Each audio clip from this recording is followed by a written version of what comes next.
अवधूत चिंतन श्री गुरुदेव दत्त. श्री स्वामी समर्थ. तुम्हा सगळ्यांचं माझ्या चॅनलमध्ये खूप खूप मनापासून स्वागत आहे. बोल खंडेराव महाराज की जय. सदानंदाचा येळकोट येळकोट येळकोट जय मल्हार. तुम्हाला समजलं असेल, आजचा व्हिडिओ आहे चंपाषष्ठी. परवा आहे चंपाषष्ठी, सोमवारी 18 डिसेंबर 2023ला चंपाषष्ठी आहे. चंपाषष्ठी कशी साजरी करावी, कुळधर्म कुळाचार कसा करावा, आजच्या व्हिडिओमध्ये तीच माहिती सांगणार आहे. व्हिडिओ सगळा बघा, म्हणजे तुम्हाला तुमच्या सगळ्या प्रश्नांची उत्तरे मिळतील. सगळ्यात आधी आपण कुळदेवीची खूप छान सेवा करत असतो. शारदीय नवरात्र असो किंवा चैत्र नवरात्र असो, एकदम आपल्यामध्ये उत्साह असतो की मला माझ्या आई भगवतीची सेवा करायची आहे. पण चंपाषष्ठी म्हटलं की वर्षातून एकदाच आपल्याकडनं तो कुळाचार होतो आणि तो पण व्यवस्थित होत नाही. कुळाचार केला पाहिजे. आपल्या संसारिक आयुष्यात बऱ्याच अडचणी येत असतात, ज्या थांबायचं नाव घेत नाही. याला कारण एकच असतं की तुमच्याकडनं कुळाचार व्यवस्थित होत नाही. आपण नेहमी म्हणत असतो की याच्या घराचा खेळ खंडोबा झाला, म्हणजेच काय, त्याच्या घरात खंडोबा महाराजांची सेवा होत नाही असं म्हटलं जातं. आता भले तुमच्या घरात टाक असो वा नसो, आपण तळी भंडार करतच असतो. आपण खंडेराव महाराजांची तळी भरतच असतो. आता बऱ्याच घरात खंडोबांचे जे षडरात्र उत्सव आहे ते सुरुवात आहे, त्याची परवा सांगता आहे. ज्यांनी घरात खंडेराव महाराजांची घटस्थापना केली आहे ते पण त्यांची घटस्थापना चालू आहे, सेवा चालू आहे. काही कारण असतो या 6 दिवशी तुम्हाला देवाची म्हणजे खंडेराव महाराजांची सेवा करणं शक्य नाही झालं तर मग काय करायचं? मग तुम्ही चंपाषष्ठीच्या दिवशी तुम्ही आवर्जून तुम्हाला कुळाचार करायचा असतो. आता बघा कुळाचार कसा करायचा त्याच्याबद्दल मी तुम्हाला माहिती सांगणार आहे. आपलं सगळं संपूर्ण महाराष्ट्राचं आराध्य दैवत म्हणजेच जेजुरी खंडेराव महाराजांचं तिथे मूळ स्थान आहे.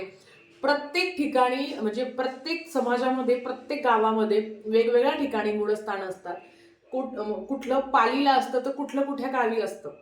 तुम्हाला जर जवळपास तुमचं ते स्थान असेल, तुमचं मूळ पीठ असेल, मूळ क्षेत्र असेल, तुम्ही तिथे जाऊन आवर्जून मान सन्मान करावा. कधी चंपाषष्ठीच्या दिवशी. नाही शक्य होत तर तुम्ही घरात पण करू शकता. आता घरात कसं करायचं?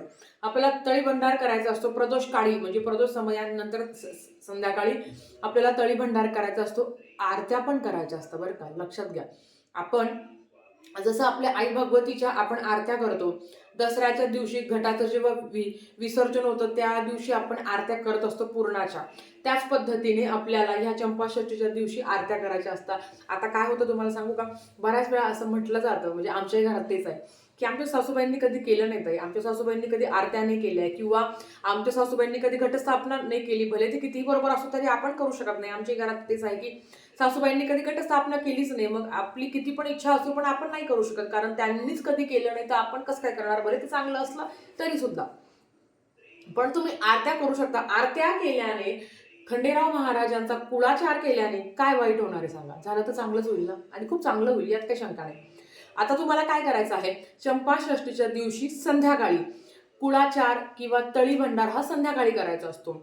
आता नैवेद्य काय करायचं ते तुम्हाला सांगते. तुम्हाला माहिती आहे आज त्या दिवशी म्हणजे परवा 18 डिसेंबरला संपूर्ण घरात ही बाजरीची भाकर आणि त्याच्याबरोबर वांग्याचं भरीत, त्या वांग्याच्या भरताबरोबर कांद्याची पात पण असते आणि नवीन आलेला लसूण, याचा आपल्याला म्हणजे त्या नवीन लसणाचा पण नैवेद्य दाखवायचा असतो. नवीन लसूण असतो, त्याची पात असते ती, आणि आपण ती कांद्याची पात म्हणजे ज्या भरतामध्ये थोडीशी कांद्याची पात टाकायची आणि बाजरीची भाकर, असा साधासा नैवेद्य खंडेराव महाराजांना अतिशय प्रिय असतो. तो नैवेद्य इतका चविष्ट लागतो, तुम्हाला सगळ्यांना माहिती आहे. तर हा नैवेद्य आपल्याला दाखवायचा आहे. आता जवळपास खंडेराव महाराजांचं मंदिर असेल जवळच्या गावात किंवा आपल्याच गावात, तर आवर्जून तिथे जाऊन हा नैवेद्य दाखवा. 2 चाणक्या करायच्या बारीक बारीक, त्याच्यावर बाजरीची त्याच्याबरोबर आपल्याला वांग्याचं भरीत टाकायचं, तो नैवेद्य घेऊन जायचा. तिथे गेल्यावर आपण नारळ पण फोडायचा. आता घरात तळीभंडार केल्यावरच तुम्हाला नैवेद्य दाखवायला जायचं आहे. आता घरात तळीभंडार कसा करायचा? एक ताट घ्या, ताटावर अष्टदळ कमल काढा. अष्टदल कमल काढता आलं तर अतिशय उत्तम, प्रयत्न करा, तुम्हाला होऊन जाईल. नाही तर फक्त तांदळाची साधी रास काढली आणि त्याच्यावर हळद टाकायची. हळद, अष्टदल कमल जरी काढलं तरी हळद टाकायची किंवा तांदळाची रास जरी काढली तरी हळद टाकायची. हळद टाकल्यावर एक स्टीलचा किंवा तांब्याचा तांब्या घ्यायचा, त्या तांब्यामध्ये पाणी घ्यायचं. त्या पाण्यात परत 1 रुपये सुपारी आणि आपल्याला हळद टाकायची आहे. आणि जो तांब्या किंवा स्टीलचा तांब्या आहे त्याच्यावर तुम्हाला 5 दिशेला अशा कुंकवाच्या तुम्हाला रेषा उलटून घ्यायच्या आहे, उमटून घ्यायच्या आहे, खालून वरती ह्या दिशेने 5 तुम्हाला ज्या रेषा आहेत त्या ओढून घ्यायच्या आहे. तो जो कलश आहे तो त्या अष्टदल कमळवर तुम्हाला ठेवायचा आहे. त्याच्यावर विड्याची पानं, 5 विड्याची पानं तुम्हाला ठेवायची असतात. त्याच्यावर नारळ, आता तुम्हाला सांगते, काही ठिकाणी नारळ ठेवता, काही ठिकाणी खोबरं ठेवता. आता तुमच्याकडे काय पद्धत आहे ते तुम्ही करू शकता. नारळ ठेवलं तर त्याच्यावर थोडासा भंडारा टाका, खोबरं ठेवलं तर त्या खोबऱ्याच्या वाटीवर थोडासा भंडारा टाका, ज्याला आपण हळद म्हणतो. हळद तुम्हाला टाकायची असते.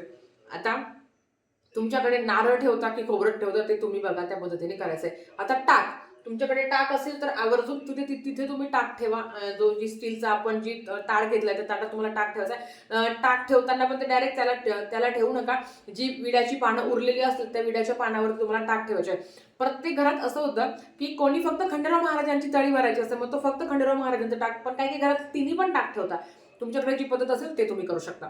ते तिन्ही पण जे टाक आहे ते तुम्हाला विड्याच्या पानावर, 2-2 विड्याच्या पानावर तुम्हाला ते टाक ठेवायचे. म्हणून विड्याची पानं जरा जास्त आणून घ्या, म्हणजे 11-12 आणून घ्या की जेणेकरून तुम्हाला सगळं त्याच्यात होऊन जाईल.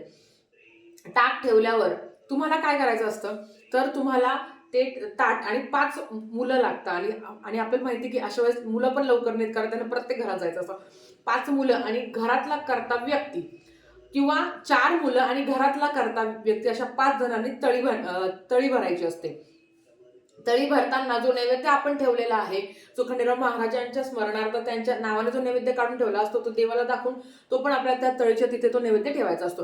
नैवेद्य ठेवल्यावर जे ताट आहे त्या 5 जणांनी त्या ताटावर त्या ताटाला हात ठेवायचा आणि 3 वेळा येळकोट येळकोट जय मल्हार सदानंदाचा येळकोट खंडेराव महाराज की जय असं 3 वेळा म्हणायचं. असं ताट खालीवरती जमिनीला ताटाचा स्पर्श होता कामा नये. आणि आधीच चादर वगैरे अंथरून घ्या. असं केल्यावर तुम्हाला माहिती आहे की चंपाषष्ठीला आपल्याला जेव्हा आपण तळी भरत असतो तेव्हा एक स्तोत्र आहे जे म्हणायचं असतं, तर ते तुम्हाला सांगते. ते तुम्हाला युट्यूबला पण मिळून जाईल, पण तरी पण तुम्हाला सांगते. सॉरी, टिकली पडली होती. तर तुम्हाला सांगते.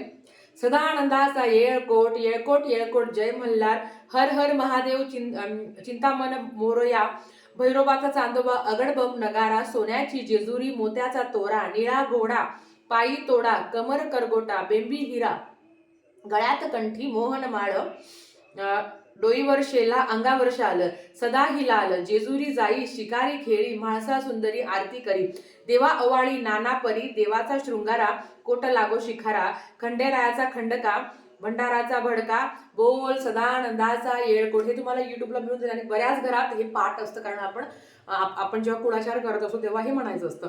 हे म्हटल्यावर ताट खाली ठेवायचं नाही. 5 जणांनी ते 5 ताट धरून हे सगळं म्हणायचं असतं.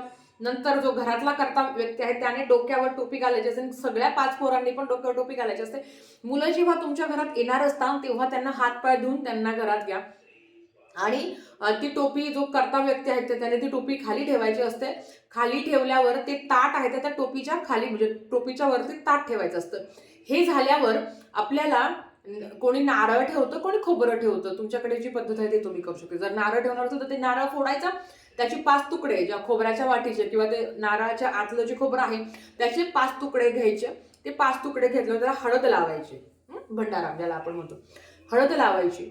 आणि तुमचं मूळ पीठ जिथे आहे, आता आमचं जेजुरी आहे, तर काय करायचं, त्या जेजुरीच्या दिशेने ते 5 खोबऱ्याच्या जे काही आहे तो एक प्रसाद म्हणून त्या जेजुरीच्या दिशेने असा टाकायचा असतो किंवा फेकायचा असतो. फेकणं नाही म्हणणार, त्या दिशेने असा तो टाकायचा असतो. आणि टाकताना पण बोल बोल खंडेराव महाराज की जय असं म्हणायचं असतं. आता तुम्हाला समजलं असेल तळी भंडार कसा करायचा. आता तुमच्या घरात 5 मुलं येणार आहे किंवा 4 मुलं येणार आहे, त्यांना न खाता पाठवू नका. म्हणून त्यांना पण त्यांच्या पण वाट्याची एक चाणक्या करायच्या, बाजरीच्या भाकरीच्या चाणक्या करायच्या आणि थोडंसं त्याच्यावर भरी टाकायचं. तो पण त्यांना प्रसाद म्हणून खाऊ घालायचा असतो, कारण अर्थात कुठल्या रूपात आपल्या घरात कोणी सांगू शकत नाही. हे झालं.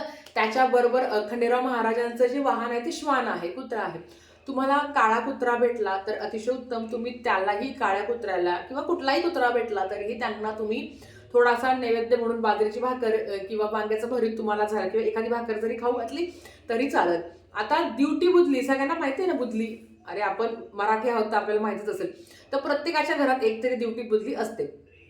तुमच्याकडे असेल तर काय करायचं, ती दिवटी बुधली पेटवायची आणि आपल्याला जवळच्या मंदिरात, आता समजा माझ्यापासून मंदिर खूप लांब आहे तर अशा वेळेस मी जाऊ नाही शकत, किंवा जवळपास जरी मंदिर असेल तर ते दिवटी बुधली पेटवायची आणि ती 5 पावलं, आपल्याकडे 5 पावलं म्हणतात, आमच्याकडे त्याला 5 पावलं म्हणतात, की 5 पावलं जायची, की आपणही असं एक स्मरणार्थ करू की जेजुरीला जाऊ शकत नाही पण इथलाही खंडेराव महाराजांच्या मंदिरात जाऊन ते 5 पावली तुम्हाला घेऊन जायचं असतं. तिकडेही त्यांना नारळ फोडायचं असतं.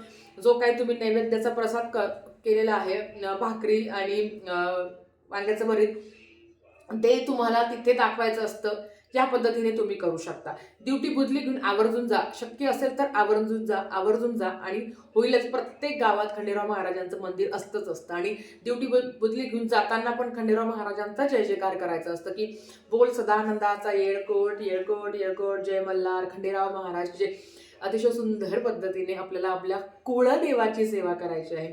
फक्त आईची सेवा करून चालतं का, वडिलांची पण सेवा करायची असते. आणि खरं तर आईला मान नाही लागत पण वडिलांना मान द्यावा लागतो आणि ते वडील मान घेत असतात. म्हणून खंडेराव महाराजांची वर्षातून येणारा हा कुळाचार, कुळधर्म आवर्जून प्रत्येकाच्या घरात झालाच पाहिजे. टाक असो वा नसो पण तळी भंडार करा. आता तुम्हाला सांगते ना ताई, आमच्या सासूबाई करता, मग मी करू का? तुमच्या सासूबाई करत असेल तर तुम्ही करू नका. पण तुमच्या घरात आता समजा तुम्ही वेगळा राहता आणि सासूबाई वेगळ्या राहता, तुम्हाला एक दीर आहे ज्याचं लग्न झालंय आणि तुमचंही लग्न झालंय, तुम्ही दोघं जण वेगळे राहत असेल तर तुम्ही तुमच्या घरात करू शकता. पण तुम्हाला जर तुमच्या सासूबाईने तिकडे बोलवलं की बाई ये आज आपल्याला कुळाचार करायचा, तर तुम्ही आवर्जून जा. कुठलाही मानपान घेऊ नका. काय असेल ते असेल, देवाच्या बाबतीत कुठलाही मानपान घेऊ नये असं मला तरी वाटतं. या साध्या पद्धतीने आपल्याला छानपैकी चंपाषष्ठी साजरी करायची आहे. अजून काही सेवा घेऊन मी लवकरच येईल. आजच्या दिवसासाठी फक्त इतकंच. झालेली सेवा महाराजांच्या चरणी मी रुजू करते, खंडेराव महाराजांच्या चरणी मी रुजू करते. आणि आजच्या व्हिडिओ थांबवते. आवडला असेल तर लाईक शेअर सबस्क्राईब करा. भेटूया परत अशाच एका नवीन व्हिडिओसोबत. श्री स्वामी समर्थ.